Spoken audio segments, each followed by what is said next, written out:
ایک شخص جو ہے وہ آیت اللہ شمس الدین بیان فرماتے ہیں کہ نجف میں مولا کی خدمت میں زیارت میں گیا اور بڑا امام سے تقاضا کیا کہ کوئی مجھے ملے جس کے ساتھ میں اپنے دل کی بات کروں، میں کسی کے سامنے گریا کروں، کچھ بات کروں۔ 2 دن ہو گئے، کچھ نہیں ملا۔ پھر امام سے اس نے یہی گزارش کی، بازار میں گیا، جزدیوں کا مدرسہ تھا، وہاں داخل ہوا، بیٹھا ہوا تو دیکھا ایک حجرے سے دروازہ کھلا، ایک نورانی چہرہ باہر نکلا، اذان دی، واپس چلا گیا۔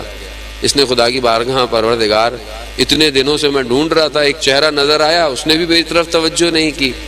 دروازہ دوبارہ کھلا، اس شخص نے اس کو اشارہ کیا، یہ اوپر گیا اور اس شیخ کے ساتھ بیٹھ کر دونوں ایک دوسرے کو دیکھتے رہے، گریے کرتے رہے، گلے ملے، کوئی بات نہیں کی، جدا ہو گئے۔ وہ کون تھے؟ آیت اللہ تالقانی۔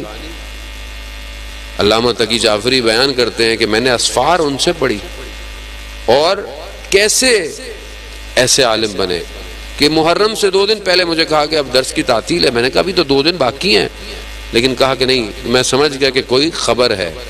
آخری رات اپنی طالب علموں کے ساتھ بیٹھتے، ہنستے رہے، کھیلتے رہے۔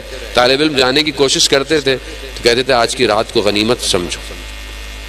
صبح رات کو اپنے خادم کو کہا کہ فجر کی اذان کے بعد تم جب اٹھو گے تو مجھے مردہ پاؤ گے۔ خود نماز پڑھی، وضو ہوئے اور سفید چادر کو اوڑا اور قبلہ رخ، جان نکل گئی۔ کیسے اس مقام پر پہنچے؟ چرواہے تھے، چوپان تھے، جانوروں کو چلاتے تھے۔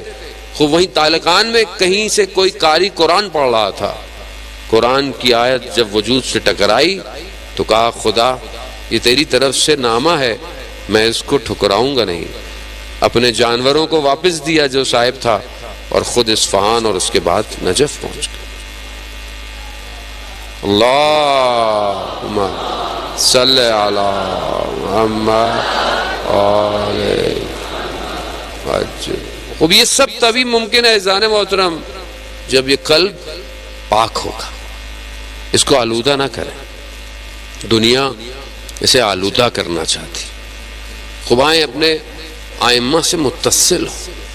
سید الشہداء نے کیسے گوہروں کو چنا راستے سے، کس شخص کو امام جانتے تھے کہ یہ شخص کس طرح کام آئے، اور یہ ایسے گوہر تھے کہ جنہیں کربلا کی سرزمین میں دفن ہونا، لیکن آج تک ہمارے قلوب کو منور کر رہے ہیں۔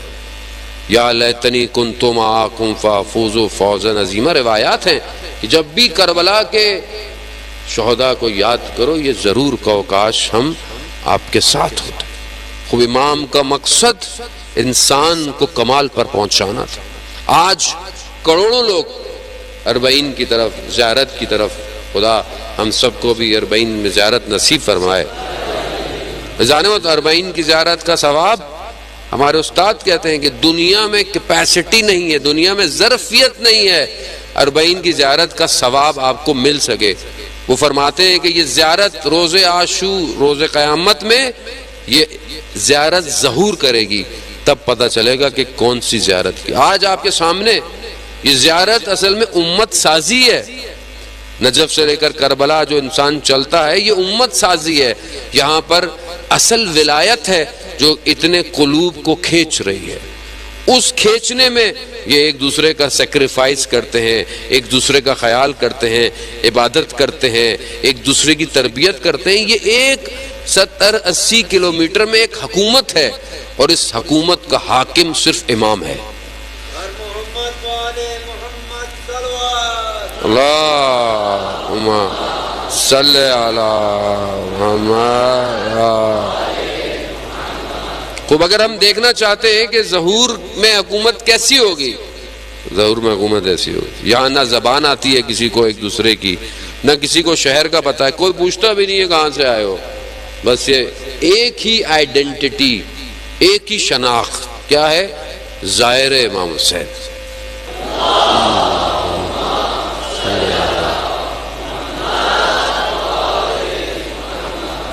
عزیزان محترم آپ دیکھیں وہاں رستے میں جس شخص کے پاس جو ہوتا ہے وہ دیتا ہے۔ عراقی پورا سال کماتا ہے اور اس ایک چند دنوں کے لیے سب کچھ خرچ کر دیتا ہے۔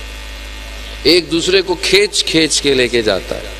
کسی کے پاس کچھ نہیں ہوتا تو بچی کھڑی ہوئی ہوتی ہے ٹیشو پیپر لے کے کہ شاید زائر امام حسین اس سے اپنا پسینہ صاف کرو. خوب زیارت کا ثواب اتنا ہے. خدمت بہرحال وہاں گزارش بھی ہے کہ بہرحال جو متعلقہ ادارے ہیں، آرگنائزیشنز ہیں، تاکہ یہ زیارت لوگوں کے لیے آسان بنے. ایک تو بہرحال مہنگی بہت ہو گئی ہے حالات کی وجہ سے، بارڈر بھی مشکلات ہیں آگے پیچھے، خدا کرے کہ انشاءاللہ وہ بھی آسانیاں ہوں. اور جتنی ہماری اور آرگنائزیشن ہے وہ، اور حکومت کو بھی چاہیے کہ زیارت کو، کیونکہ زیارت دنیا نہیں دے سکتی، اس کا ثواب خود سید الشہداء ریٹرن کریں گے. عزیزان محترم، اگر ایک زائر کی ذرا سی بھی خدمت کریں تو بہرحال اس کا اجر خدا کی بارگاہ. علماء بیان کرتے ہیں، میں دوست احباب تھے نجف کے، ان کے ساتھ بیان کر رہے تھے کہ ایک طریق علماء کی الگ ہے. علماء جو پرانے جاتے تھے وہ راستہ الگ، تھوڑا سا الگ ہے. تو کہہ رہا جا رہے تھے، رات آئی، آگے پیچھے کوئی نہیں ہے، خلوت ہو گئی کہ رات کہاں گزاریں گے، جگہ نہیں. تو دیکھا درمیان میں 2 گھر بنے ہوئے تھے، ان 2 گھروں میں بچے باہر کھڑے ہوئے تھے. ایک کہہ رہے ہمارے پاس جاؤ، کہتا وہ زبان بعض کو اتنی صحیح نہیں آتی تھی، کچھ کو بہرحال عربی تھی لیکن اپنی ان کی لوکل لینگویج عربی، وہ ایک ادھر گھسیٹ رہا ہے ادھر گھسیٹ رہا ہے. کچھ آپس میں انہوں نے بات کی اور پھر اس کے بعد ایک گھر میں یہ زائر چلے گئے. تو انہوں نے پوچھا کہ کیا آپس میں بات کی، کیونکہ ان کے بزرگ پیچھے کھڑے ہوئے.